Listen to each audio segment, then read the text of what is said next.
has been done essentially to defraud the customer. So looking at our problems, potential problems, we've talked about dye bleed pretty extensively. There could also be shrinkage as another possible problem. And here is again where we could adjust our cleaning method based on what we see as potential problems. Wilton border rugs that are put out by these very high-end carpet manufacturers. And if you really get them washed, what can happen? The border shrinks because it's cotton. And it's not adhered to the rug. It's not glued on the top. It's only glued on the back. So when you wash it, that shrinks, and when that shrinks, then the whole rug buckles are really bad. They've got a coffee table in the middle and a doggone traffic lane that's so filthy. And we'll put it on the wash floor. We'll pull out the heavy artillery, the upholstery pre-clean, and the olefin pre-spray, and the rage, and the red line. I mean, I'm just putting it all on there and stirring it up. And you'll get it about 80% better. But then after you do that, if you'll let it dry, and then you'll do your dry absorbent powder process, you can't believe it'll pull it that extra 20% that you couldn't get on a wash floor with a scrubber and all that chemical. It costs money. Hey, go easy on the Kevin. When I have that conversation with the lady on the phone and she does it, I do write on her invoice the date and the time that I talked to her and what I told her. Yeah, absolutely. And I write it down. But it's not that she stops the cleaning process for someone to fill out a form. No. I mean, if it's particularly, she's working with a lot of repeat customers, and so there's a comfort level. Again, don't do what she does, kind of do what she says type thing. At the telephone, the person answering your telephone is absolutely an important person. This is not somebody who just picks up, takes phone numbers, writes down addresses, and says, thank you very much, we'll be there at 2 o'clock tomorrow. That person needs to be trained to listen, and based on what they're hearing, to ask the proper questions and to give the proper answers. If a woman calls and says, I've got this rug that the dog had an accident on, how much is it to clean? Okay, it's $100 to clean. Then you don't go click. Let me just say that if there are any staining, they'll be permanent, and if there's any odor, there will be an additional charge. That's how you manage it. If you don't say that, you bring it in, you said it'd be $100, now you're telling me it's $150 because now you've got to deodorize it. That doesn't play well. So the telephone person needs to be trained, and the telephone person really ought to go to some training sessions to learn this type of phone call. That was a round rug too, you know, and that round rugs have a tendency to Anticipate a problem. Rugs from Afghanistan are famous for buckling. Not quite sure what it is that they do over there. Maybe they're too busy fighting wars, so they start and stop on a rug. Not putting the tension across the wefts on a regular basis.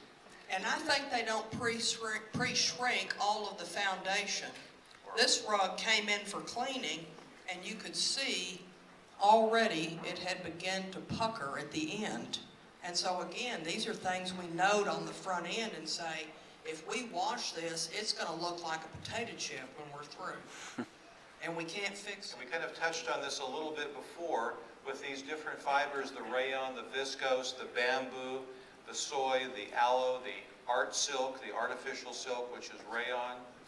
And the problem with rayons is when you clean them and get them wet, they're going to lose half of their strength when they're wet. So you're running any type of agitation on it, that could result in permanent pile distortion. So what has happened in the design sampler from one of the manufacturers that is taking, they're calling it soy silk, banana silk, natural cactus, where's another one, aloe. All of these materials are regenerated fibers. They are taking waste from soybeans and they're putting them into a chemical process, running them through a spinneret, creating a man-made fiber. They're all essentially rayons or viscose. Viscose is a process of making rayon. So when you see the label that says viscose or all of these different names, they are regenerated fibers. And they're going to lose half of their strength when they're wet. you're going to have pile distortion when you clean them. And they're sold as miracle fibers by the salespeople, and they have a sheen to them like silk, and they're hot right now. They can be used as accents, they can be blocks of color, or they can be the whole, or again, viscose. Viscose, rayon, Cooper ammonia. If it grows on a plant, bush, tree, insect, they're making a rug. Very popular, and they're very expensive. And they use a particular type of way to knot these rugs, and they knot them over a rod that's pulled out, and then they cut the pile, and it results, and then they're sheared, and it results in this just like this putting green look on these rugs. They can be wool, they can be silk, they can be combinations, they can be viscose, they can be rayon, combinations thereof. And they are pricey. You run a rotary shampoo machine on these, you will own it. You will tear them up. The other thing too on these is using spotters, and I've seen this too. I get these photographs and I can tell exactly what they did. They took a spotter bottle with a squirt top and went like this on the rug. And then they wash it, and on these kinds of rugs you get this pH sensitive, and it makes these light areas, and you can just see where it's splattered and they were going along. And I'm telling you, it is tough to get it to flip back.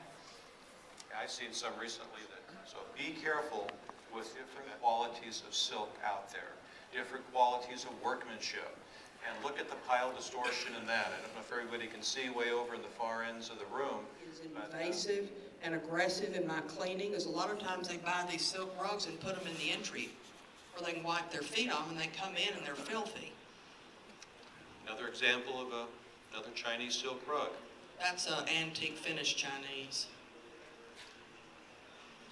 Something else to look for that's always a hot button with a customer are the fringe. And often when you get the rug, the fringe are already full of dry rot. So carefully inspect the fringe if the rug has one, and carefully pre-qualify that. Chemical washing of the rugs in country of origin could have damaged the fringe, so it could be a relatively brand new rug, and you could still have the fringe that are rotted. So watch out for that hot button. Does everybody know when we talk about chemical washing? Does people know what that is? They got to get the book, see? Oh, yeah. That's right. There you go. Well, in a nutshell, yes, sir, that you can have on a rug, and we've gotten to where on 90% of the rugs that come in, because it's true, just even looking at this rug down here, it's not that old of a rug, but when the rug is new, the warp is a piece of cotton yarn that's spun, and as it gets vacuumed and walked on and washed, it becomes unspun, like that rug. And so we write in fringe / rot / worn / bloomed. And if I can think of anything, or voids, I write that on every rug. We look at the fringe is probably the thing we look at the most, and document on the invoice about the fringe condition before it's cleaned. Can anybody kind of look at this? We're looking at the back of a hand-knotted rug. Notice the different color on the fringe. Anybody Not necessarily a problem. It's a well, it's a surprise if you. well, no, it's not. Well, if you Well, anything's a surprise. no. And of course, we're looking at it from the back, as the back is telling us why it's that way. See, this is an area that Ellen did not get clean in her process.